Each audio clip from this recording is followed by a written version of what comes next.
الزمالك لسه كسبان الاسماعيلي 2-0 وانا كاهلاوي فرحان له.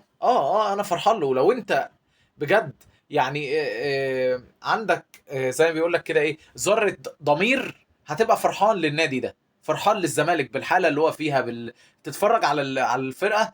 حتى لو هي مش احسن حاجه، حتى لو ادائها مش كويس، بتلاقيهم خايفين على الفرقه. بيفكرك بالاهلي زمان، ايام ما كانت الفرقه كلها مع النادي والجمهور، وعايزه تبسط الاداره وعايزه تبسط الجمهور، فبينزلوا حتى لو الفرقه اللي ضدهم اقوى منهم، بيعملوا ما بدلهم علشان يكسبوا الماتش.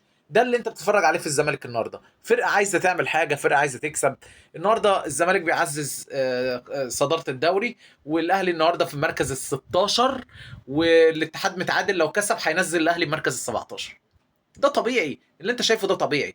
فبقول مبروك للزملكاويه ومبروك للزمالك، وشكرا ان انتوا بتقدموا حاله للناس ازاي من نادي مديون وطالع عينه. دي مش شتيمه، ده بجد النادي كان مديون ومتبهدل، وفي ظرف شهر ولا اتنين عمل فرقه قادره تنافس. وانا متوقع لهم الصراحه ان هم هيكسبوا الدوري اخر الموسم بالمنظر ده، وكمان هياخدوا الكونفدراليه. وانا عن نفسي بقول لهم مبروك، وحاول تكون عندك تصالح نفسي وقول لهم مبروك. السلام عليكم.